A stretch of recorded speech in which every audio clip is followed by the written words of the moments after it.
Hello Year 4, Miss Eddleston here again and welcome to the next lesson in our heroic home front history learning. This is lesson 5. Last week we learned all about the Battle of Britain and the Blitz, which was all about the bombing that happened during the war to try to weaken Britain's defences. While the RAF were fighting in the skies above us to keep Britain safe from attacks, we're going to find out more about how this affected people living in Britain and how they protected themselves at home in our lesson today. First, let's begin by looking at some of the information that was shared with the public before the war started in 1939. The British government at this time were concerned that war would break out and that people on the home front needed to be ready. These precautions started with the issuing of gas masks to all adults, children and even babies.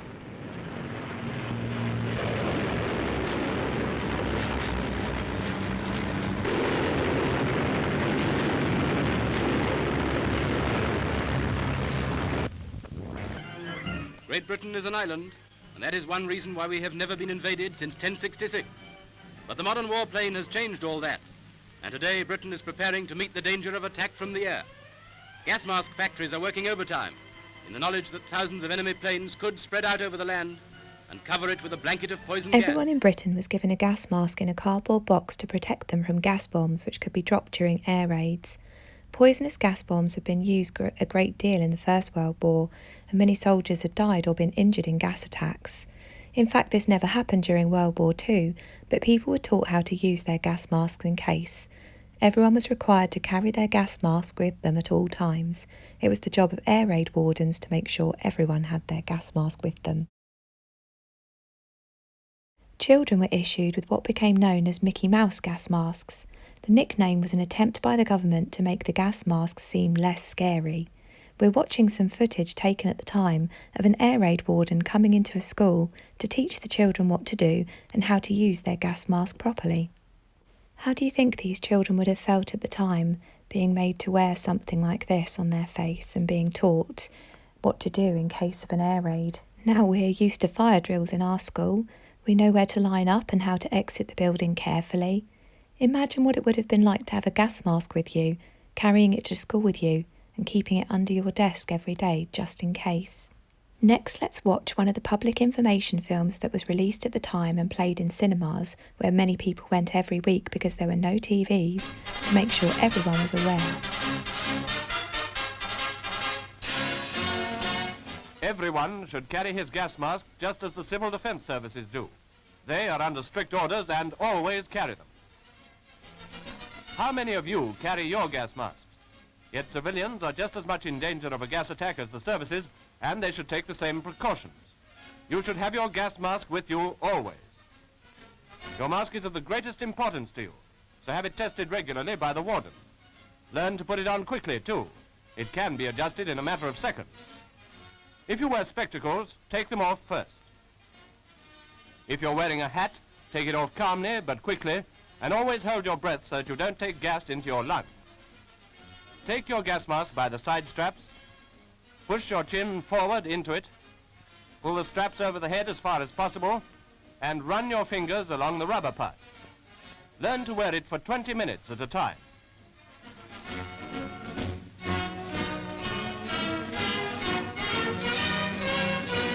There's no need to be worried by the possibility of a gas attack, provided you are ready when it happens.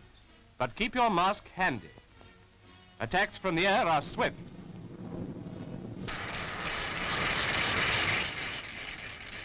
So be quick in getting your masks and putting them on, but keep cool, and you will always be safe.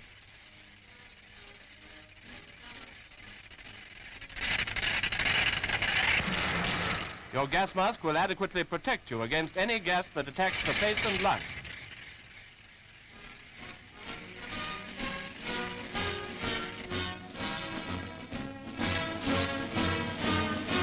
If you're out in the street when the warning rattle goes, put on your gas mask and get under cover.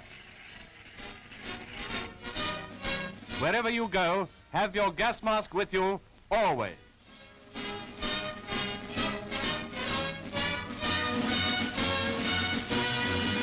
This was not the only safety measure put into place during World War II. Blackout regulations came into force as the war began. These meant that families had to cover up all windows at night to ensure that no light escaped that could aid enemy bombers to find their targets. Street lamps were also switched off and car headlights covered except for a narrow slit. Not surprisingly, accidents happened quite often, and after some months, some concessions had to be made, for example allowing pedestrians to walk with torches at night. Each street had an air raid warden. These were mostly volunteers with day jobs whose responsibility it was to police the blackout. In the event of an air raid, they needed to know where people were sheltering so that the emergency services could be directed as necessary. Let's learn a little bit more about how people were taught about the importance of the blackout.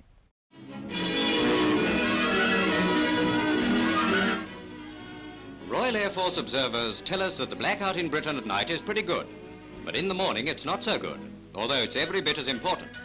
Take, for example, this house in the suburbs, the house of a well-known Mr. Twerp. He switches on a reading lamp when he wakes up, quite forgetting that he removed the blackout before he went to sleep. When he gets up, he wanders from room to room, reading the paper and waking the butler and one thing and another, and the result outside is simply appalling. In the meantime, his twin brother, who lives with him, is an equally well-known Mr. Twerp and does this. Neither of them would show a light at night time, but in the morning they're terribly careless. Mrs. Twerp has been up some time. She's rather apt to open the door with a light on. By the time the lodger gets up and starts shaving by the uncurtained bathroom window, the house begins to look like election night on Broadway. Mr. and Mrs. Twerp are particularly liable to forget the back of the house. A light from the kitchen can be seen in the sky just as easily as one in the front.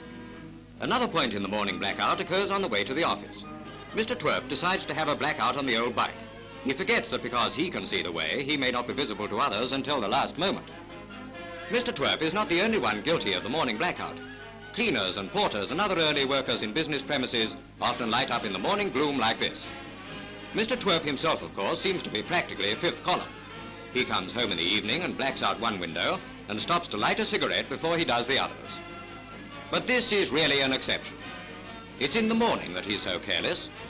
It's a good job we're not all twerps, isn't it?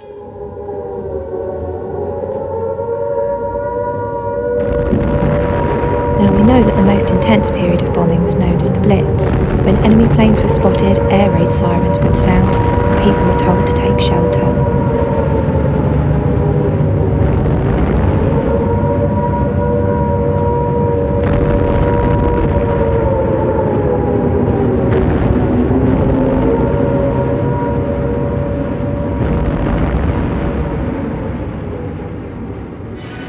What to do in an air raid?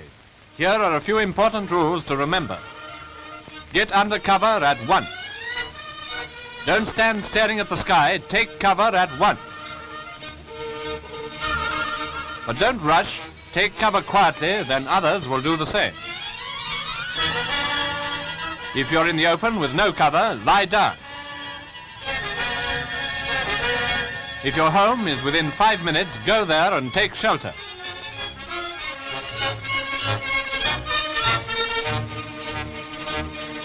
And keep away from windows.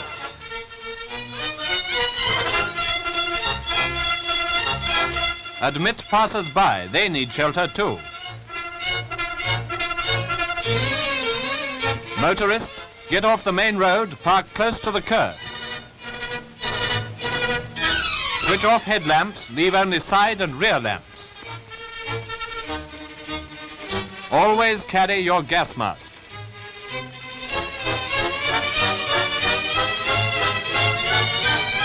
See that your blackout is complete. Above all, don't stand staring at the sky. Take cover. People built shelters in their homes. The most widely used home shelter was called the Anderson shelter. Over 2 million Anderson shelters were issued to households. They cost £7 but were supplied free of charge to people who earned less than £5 a week who were in danger areas. This type of shelter was delivered in sections and had to be put up by the householder. They were made of corrugated steel, and the shelter was partly buried in a hole up to 1.2 metres deep and then covered with soil.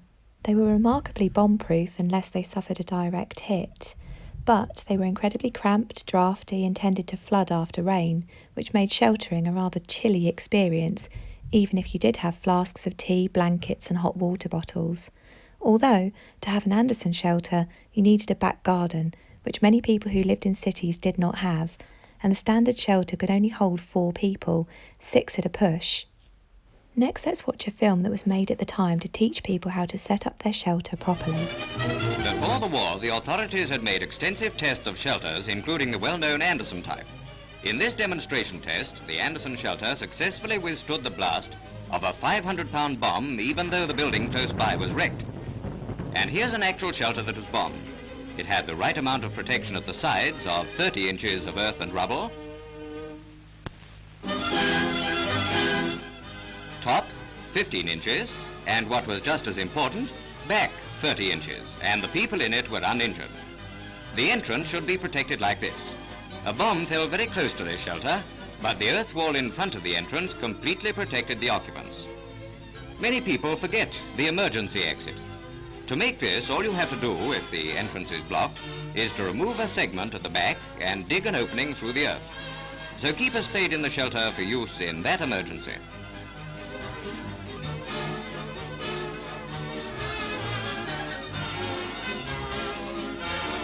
Another bombed Anderson. All that happened was that the protective earth was blown off. Without it, there might have been serious consequences. But that little extra trouble helped the people inside to escape completely unharmed. But where the back was not protected, it was blown in and the 2 occupants were killed by the blast and splinters. Another bad example of an unprotected shelter that was pierced by splinters. A woman was wounded. The unprotected side suffered similar damage. An earth covering would have prevented this. A properly constructed brick shelter is just as good as an Anderson. A nearby bomb only chipped the brickwork. Moral, when you take cover, be covered. Anderson shelters were not the only types of shelters that you could get during World War II. Some people had indoor shelters, known as Morrison shelters. These were basically a low steel cage. Its top was made of sheet metal and its sides were covered with wire mesh. They were designed to hold 2 adults and 1 child, or 2 very small children, although a double-decker version was introduced later. When not in use, the mesh sides could be swung inwards and covered by a cloth, and they would double up as a table. Although there were these types of shelters that people could have in their own gardens or homes, many people did not have them or simply preferred to use public shelters, which were often in the cellars of churches or even in tunnels underground.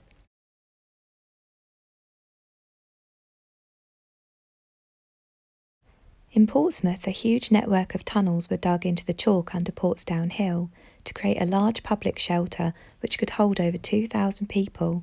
We're just seeing one of the entrances here which you might recognise in the chalk. And this is what the tunnels look like now, as they're still there, although they're all blocked up so nobody can visit them. And this is what they looked like at the time.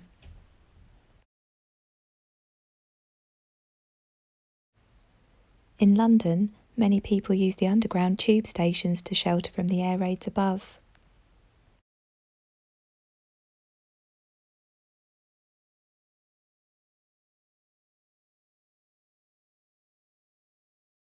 Some schools had their own shelters so that children could continue their lessons when they heard the air raid siren sound. Can you imagine what it would have been like to try to carry on your lesson with just the dim light of a lamp and barely able to hear your teacher or see in the dark?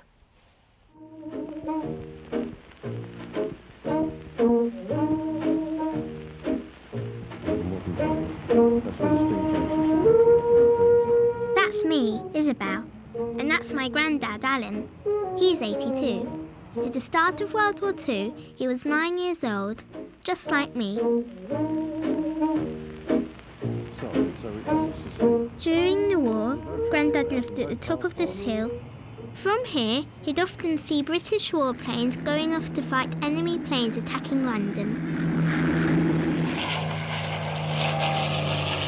Sometimes I go to school by car, but mostly I go to school by walking. How did you get to school? Well, I used to go to school on my roller skates. But of course, as you can see, this hill is quite steep. But there was no danger because there was no traffic. The mile-long journey would take him 20 minutes to walk, or less than 10 on his roller skates. This is his school, Preston Park in Wembley. It's still here today.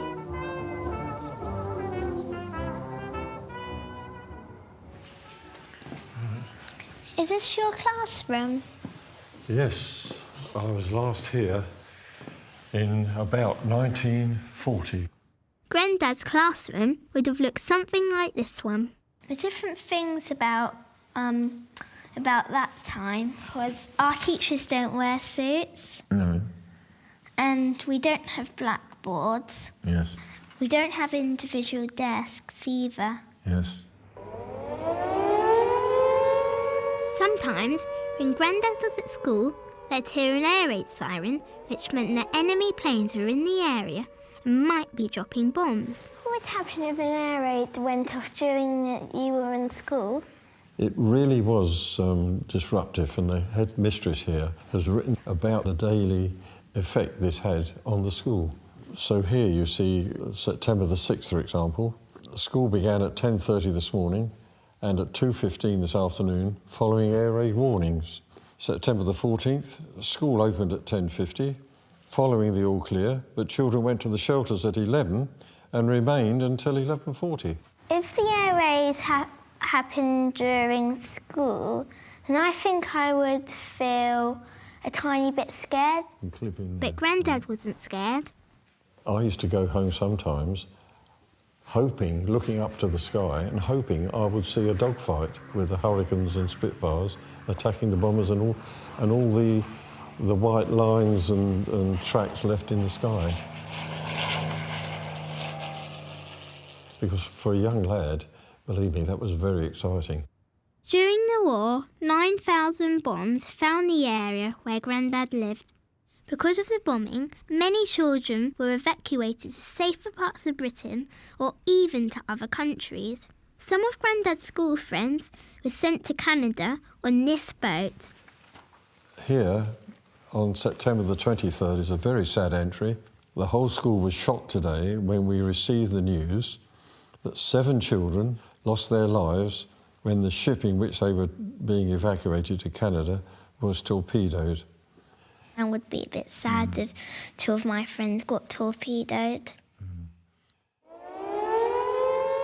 This is an air raid shelter that was used during the war. If a bombing raid happened when Grandad was at school, the whole class was sent to an air raid shelter. There's one like it in the school today. It's now a museum. A lot of old stuff from the war. Oh, yes, yes. Did you rush to get out of school and into the air raid shelter, or did you all have to line up sensibly? We filed out and no one was allowed to run from the classroom. So we came out in an orderly fashion. Then the teacher checked that everyone was out of the classroom and we'd be counted in. It was like a fire drill. Were you allowed to talk? Oh yes, we could talk and carry on. We did take some exercise books in and try to work. But if anything's going on outside, it is a big distraction. You can't concentrate really, can you? I used to like to sit near the door because I like to hear what was going on. It's quite similar to this because there's wooden benches going opposite each other and they're doing their schoolwork, which they would be doing. This is a purpose-built, solid brick air raid shelter with a reinforced roof, as you can see. How did you feel in the air raid shelter when there were bombs going off around you? We weren't really scared, no, not at all. But the uncertainty of the rockets was the worst thing because the V1s you could hear. And if the engine stopped, you knew there was imminent danger. How did you know when the air raid is finished? Well, the siren would go up high and then stay on high for a steady pitch.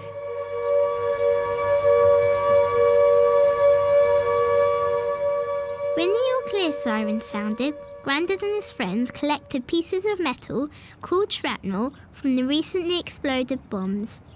Here's 2 examples of shrapnel, and they really are thick, jagged steel. Here, just hold a piece and see what you think of it. It's very sharp and heavy. Yes. It would hurt if you threw it at someone. It would hurt a lot. Oh yes. And it's very, very strong. Grandad lived in this house with his mum, dad and brother. Is that your Yes, mum? yeah, that's my mother. That's my brother Robin, and my mother, Elsie Francis, and that's me as a young lad. My mother was not pleased that I hadn't smiled, and Did you have a bomb shelter at your house? no, we didn't have anything like that here. My mother and father went to sleep underneath the table in the front room, so if the ceiling came down, the table would protect them. My brother, Robin, was behind a bookcase with a cover over the top, and he slept in the corner there. Grandad slept on the sofa under an ironing board. Now, this ironing board was put across the back of the bed like this, and then put on the back of a chair, and the seat of the chair was level with my bed. Feels weird because you can see like the ironing board in front of you instead of the top of your ceiling. Yes, but of course when all the lights went out, you could forget about it, couldn't you? I would have felt a bit scared. One night, when everyone was asleep, a bomb found the house next door. How did you feel in the morning when you woke up and you realised the bomb had hit the house? I realised something very serious had happened, and I could hear a lot of shouting. And then I was picked up by a police inspector, and my brother, Robin, was picked up by a fireman, and we were carried out of the house. The people next door, where 6 people had been killed.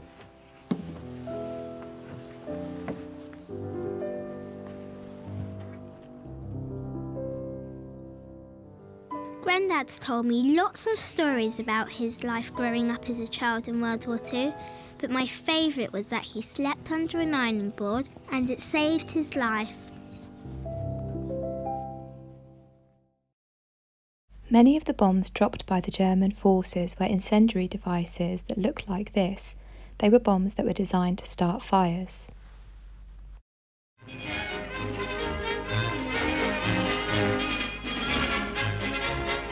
This is an incendiary bomb. It takes fire on impact and may burn 15 minutes and will ignite anything in its vicinity. The SteriPEN pump is the best to deal with both bomb and fire. The barrel is placed in the bucket while another person runs out the hose. The nozzle can be adjusted to give a jet for use on the fire and a spray for use on the bomb itself. When using the jet pump at 65 double strokes, 35 for the spray, It became compulsory for men aged 16 to 60 to take on fire spotting duties so that fires could be dealt with as quickly as possible. This meant that water supplies were vital. Supplies of emergency fresh water for drinking and cooking also had to be found. These static water supplies were identified by painting a black rectangle on nearby buildings and adding SWS in white lettering, together with an arrow pointing towards the supply. We can still see evidence of this in Fareham to this day. Just around the corner from our school on Wickham Road, this SWS sign can be found just down an alleyway. And there's another one, literally just around the corner from school on Osborne Road, just by the Ashcroft Centre. It's a bit of a ghost sign now as it's faded, but it's still there. Now that you know all about the precautions people had to take on the home front to protect them from air raids, we would like you to create your very own information poster this week to teach the British public what to do in an air raid, just like the British government did at the time. You might choose to focus on gas masks, the blackout, or shelters. Here you will see lots of examples to help you on page 2 of your task sheet that's in the Google Drive. Then there's some space on the last page for your poster. As always, if you don't have a printer, any piece of paper is fine. We would just love to see what you create. Also, if you're up for a further creative challenge this week, you might like to make your very own model Anderson shelter. In the drive you will find a template that you can cut out to make your own Anderson shelter, which looks like this. Get a grown-up to help you as some parts are a bit fiddly. Alternatively, you could make your own model out of any materials you have at home. Here are some lovely examples of what children have made before. Good luck with your history learning this week, Year 4. See you soon.